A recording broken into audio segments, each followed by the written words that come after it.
apparently if I just use the journal, it'll tell me more. Go to Pharos. Investigate Pharos to see why the colony was attacked by Geth. Head to Noveria to investigate reports of Geth on the world. Yeah, those are both things that I already knew. Explore the uncharted worlds of the Artemis Tau cluster to find the Sony. So I just need to check every, like, inhabitable world in... I decided to do the thing that involves the most exploration right out the gate, which is totally on me. But that's fine. What does Spectre Training do? Increases the damage and duration of all your powers and attacks by 1%, increases health and maximum accuracy. Yeah, just, like, literally spam that. Unity. Restores dead squad members with 30% health and 50% shields. Yeah, amazing. That's great. I love having revive moves. Something in my throat, sorry. Did I not have anything to do on the other two? I guess not. What do we got in the Codex? Give me some more lore. In the early... Oh, I thought that said there was a new thing on that. I guess there wasn't. What's this? The Citadel space is an unofficial term referring to any region of space controlled by a species that acknowledges the authority of the Citadel Council. At first glance, it appears this territory encompasses most of the galaxy. In reality, however, less than 1% of the stars have been explored. Even Mass Effect FTL drive is slow relative to the volume of the galaxy. Empty space and systems without suitable drive discharge sites are barriers to exploration. Only the mass relays allow ships to jump hundreds of light years in an instant, the key to expanding across an otherwise impassable galaxy. Whenever a new relay is activated, the destination system is rapidly developed. From that hub, FTL drive is used to expand to nearby star clusters. The result is a number of densely developed clusters, thinly spread across the vast expanse of space, connected by the mass relay network. Very neat. Pharos is a habitable world in the Attican Beta cluster. 2/3 of the habitable surface is covered with the ruins of a crumbling Prothean megatropolis.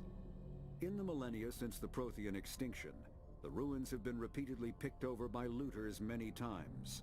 Pharos was considered a poor prospect for colonization, as little open ground remains for agriculture. The only sizable freshwater sources are the poles, which are tapped by the decaying Prothean aqueduct systems. The dead cities, while in good condition considering their antiquity, are of uncertain stability. Ground level is congested by a dozen meters of fallen debris, and the air is fouled by dust. In 2178, the Human Exogeny Corporation announced its intention to place a permanent colony on Pharos to thoroughly explore the ruins. The pioneer settlement was placed on the upper levels of several intact skyscrapers, using the surviving Prothean aqueducts and rooftop hydroponic gardens to support the population. Dude, Pharos sounds awesome. Like, I feel like you could make an entire sci-fi game just based entirely in Pharos, and it would sound sick. Noveria is a cool, rocky world with most of its hydrosphere locked up in massive glaciers. A privately chartered colony world, the planet is owned by the Noveria Development Corporation Holding Company. The NDC is funded by investment capital from 24 high-technology development firms and administrated by an executive board representing their interests. The investors built remote hot labs in isolated locations across Noveria's surface. These facilities are used for research too dangerous or controversial to be performed elsewhere, as Noveria is technically not part of Citadel space and therefore exempt from council law. By special arrangement, Citadel's special tactics and reconnaissance agents have been granted extraterritorial privileges, but it remains to be seen how committed the executive board is to that principle. Given its unique situation, it is understandable that Noveria is often implicated in all manner of wild conspiracy theories. There are between 200 and 400 billion stars in the galaxy, and less than 1% of them have ever been visited or had their systems properly surveyed. Humanity's early expansion into the Attican Traverse was haphazard, a desperate race to claim habitable planets where populations can be economically settled. Ignored in the wake of this land grab were thousands of less hospitable worlds, each potentially rich with industrial resources. The wealth of entire solar systems lies untapped, waiting for corporate survey teams or independent pioneers to discover and exploit them. However, this is not an easy task. In addition to the environmental hazards, the fact that uncharted worlds are largely ignored makes them popular bases for criminals, revolutionaries, cults, and others who wish to remain unnoticed by galactic society. Neat. A virtual intelligence is an advanced form of user interface software. VIs use a variety of methods to simulate natural conversation, including an audio interface and an avatar personality to interact with. Although a VI can provide a convincing emulation of sentience, they are not self-aware, nor can they learn or take independent action. VIs are used as operating systems on commercial and home computers. Minimal VI agents are also available. Agents are compact and specialized. Some serve as personal secretaries, filtering calls and scheduling meetings based on user-defined priorities. Others are advanced search engines, propagating themselves across the extranet to collate user-requested data. Commercial VIs in a variety of stock personalities are available at any software retailer. Boutique firms and hobbyists also build unique VIs to personal specification. Although software emulation of living personalities is illegal, reconstructions of famous historical figures are common.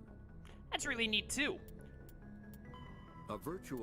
When subjected to an electrical current, the rare material dubbed Element Zero, or EZO, emits a dark energy field that raises or lowers the mass of all objects within it. This mass effect is used in countless ways, from generating artificial gravity to manufacturing high-strength construction materials.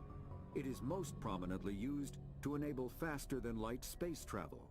EZO is generated when solid matter, such as a planet, is affected by the energy of a star going supernova. The material is common in the asteroid debris that orbits neutron stars and pulsars. These are dangerous places to mine, requiring extensive use of robotics, telepresence, and shielding to survive the incredible radiation from the dead star. Only a few major corporations can afford the setup costs required to work these primary sources. Humanity discovered refined Element Zero at the Prothean Research Station on Mars, allowing them to create Mass Effect fields and develop FTL travel. I do really like the Codex thing. Wait, secondary. Oh my goodness, there's so much more to read or to listen to than I realized. I do really like the Codex thing. I'm really glad that the game gives you all of this information that you can check out and stuff to know more about the lore and the world building without it having to be like clunky expositional dialogue like in-game as much. It's really nice. I do really like it.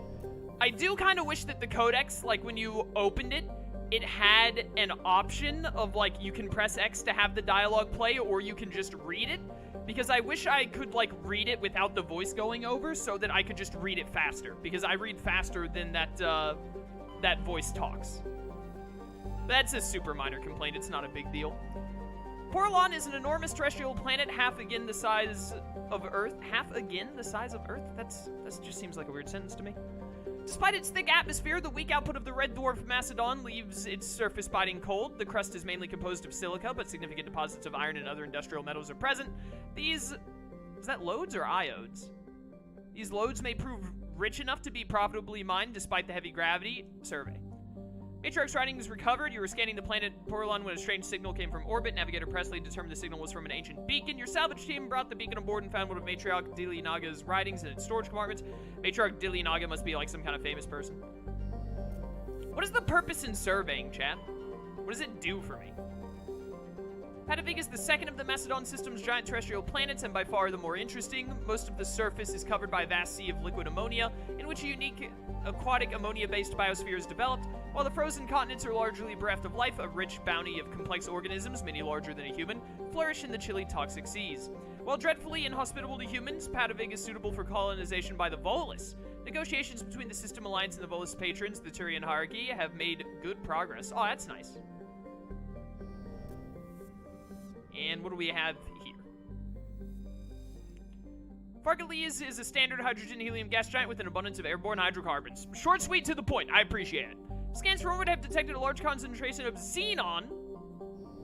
Wasn't Wasn't that an old Disney movie? Xenon the Future Girl or something? I don't remember. It's been too long. Surveys give you stuff? Alright, cool. That's all I need to know. Thank you.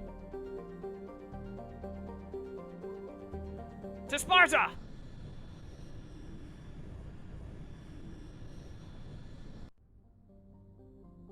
How many we got? We have 5 planets here. Looks like it. Tremendra is a dwarf planet composed of light magnesium silicates with deposits of aluminum, or aluminium if you're shroom. Its surface is covered by wide swaths of ancient dark basaltic lava, possibly indicating the world was created through an impact with some other body in the system. Neat! Tremanana's magnetic field is non-existent. This makes it impossible for ships to dump drive charge from orbit. That said, Tremamama's minuscule gravity allows even cruiser-sized vessels to land safely for direct grounding. Neat. Altea. Altea is an unusually large terrestrial world with a trace atmosphere of methane and ammonia. The surface is frozen, mainly composed of sandstone and other sedimentary rocks with deposits of iron and chlorides. Judging by the sedimentary composition of the crust, it appears that Altea once possessed an atmosphere thick enough to support some form of liquid. What cataclysm stripped the atmosphere and left the planet to freeze is not currently known. It's probably nothing major, don't worry about it. Edelus. Commander, I'm picking up a signal from the planet's surface. It looks like an automated distress beacon. Don't ever interrupt me again. I will end your very soul. Well, let's read these 2 planets so that I know I've read all the planets in this area before we jump to Edelus. Edelus must be the plot. Antamalka. Antamalka is a large hydrogen-helium gas giant with traces of chlorine and sulfur in the atmosphere. Its massive gravity well tugs many asteroids from the outer belt inwards, past the orbit of Altea and Edelus, and eventually settle into their inner belt. Antamalka's orbit is congested with hundreds of captured moons. Most last only a few thousand years before being ejected, dragged down into the atmosphere, or ripped apart by tidal forces and added to the gas giant's immense rings. Attempting to navigate this chaotic environment is hazardous at best. Ships without military-grade kinetic barriers are likely to suffer catastrophic impacts. Gas deposit, hydrogen. Yep, makes sense. And then Alsages.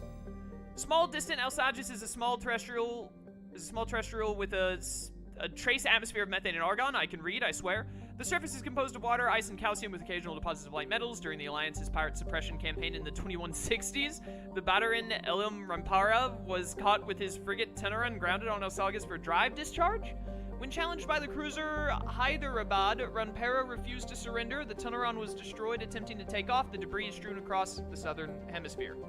That's neat. Scans from orbit have detected a small deposit of plutonium. We can make the Powerpuff Girls. Words. Alright, Edelus.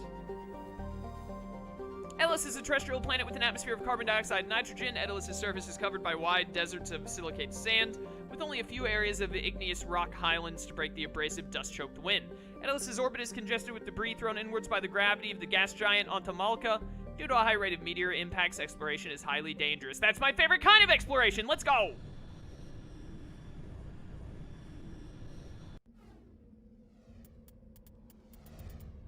Give me Garrus, and give me Kaiden. I do really like that the game has you choose the team members, like, every time you land again. Seems like a really good way to encourage you to use multiple characters, instead of just sticking with 2 the whole time.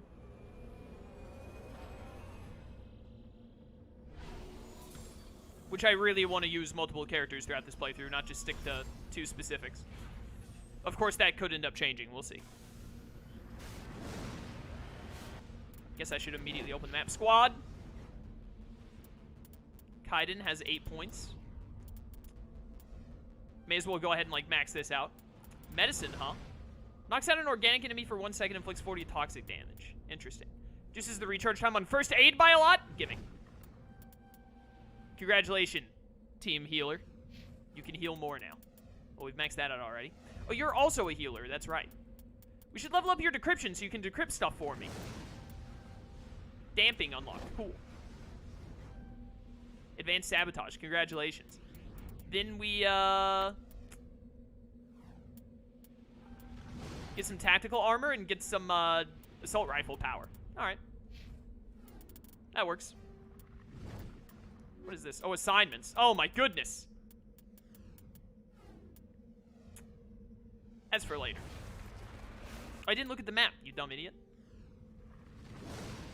Nothing that says plot. Interesting. That's debris. Distress signal, anomaly. So probably distress signal is what I want then. Yeah, just go straight to it. I want to, like, make some story progress. Go, go, go, go, go!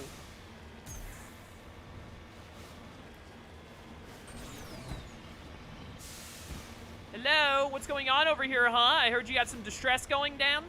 Did you get hit by a meteorite or something? I hear that can happen a lot here. It's really dangerous. Am I gonna have to shoot someone? I'll shoot someone. I'll do it.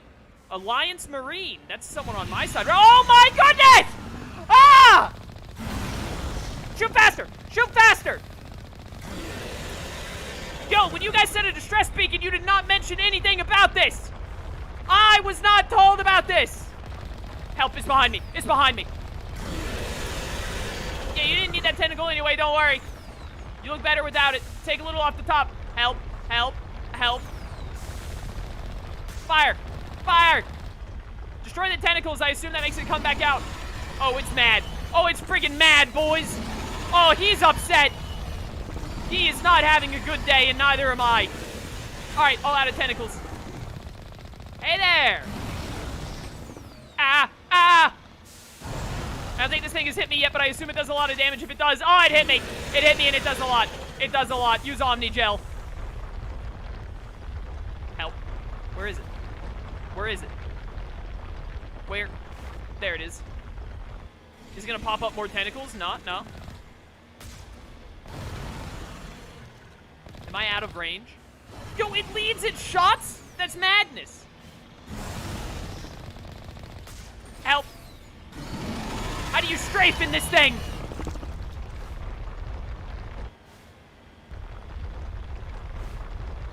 Hey, hey, you wanna be friends? Can I tame you? Can I ride the Maw? Where'd he go? Oh, there it is.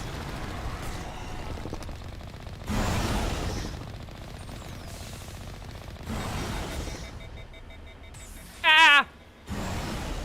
That does so much freaking damage. I am not good at maneuvering in this thing. Oh, is it dead? Oh, I think I killed it. Maybe. You should be dead. I think it's dead. Oh, I got experience. It must be dead. Holy cow, that was horrifying. That was freaking horrifying. Securing point. Yeah. Hey, guys. Let's, whew. How's it going? Alliance soldiers. Looks like they were lured here by the distress beacon. Give me this medical kit. These are Admiral Kahoku's men. We need to tell him what happened here. Yeah, give me all that. I was not expecting that at all. That was really awesome. This is really cool. What's this distress beacon doing? Yes, sir. Yeah, hello. What do we need to do something about this? Or are we we done here, I guess? Put that away. Chat, can I do anything with the... Can I do anything with the distress beacon, or is it, it's pointless? They definitely improved the AI with Legendary. They were never this accurate in the original. Okay. I don't need to do anything with this? Alright, cool, cool, cool. Alright, that's what I want. I want more of that right there. Like, fighting giant monsters. That's cool. I wish that there were, thrusters on the side of this thing so I could try and, strafe when it predicts my direction to shoot at me like that. Alright, so this wasn't the way to go then. This was still just a side quest thing. But there's only one system left to check in this area, right? Whatever the last Greek word. Of course the last place I choose is going to be the one that it's at. I think it's the word I didn't know. Gnosis or whatever. So, the lady has to be over there. Well, I mean, while we're here, let's go ahead and check these out. Also, you can put down beacons, which is really neat. I really appreciate that game. Thank you. Just want to give a shout out to good game design. Letting you put beacons in giant areas to point you in the right direction on your minimap is good, friendly game design that I appreciate. Chat, I'm going to make the assumption that I'm not going to have to fight anything else other than that giant monster, hopefully. to heal my ship, do I have to use my healing things? Because it looks like I only have a certain amount. Or can I, will it, like, get healed when we go back to the ship?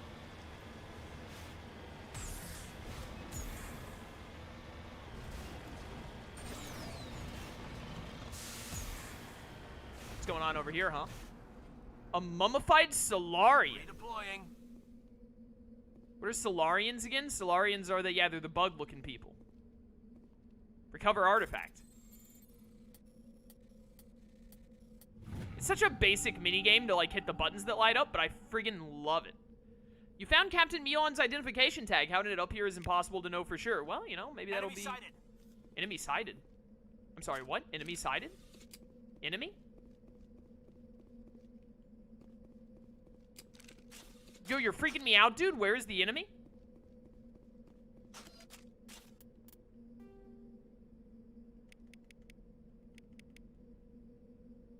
Enemy? Alright, well, the Cadium or whatever his name is just friggin' lied to me. Whatever.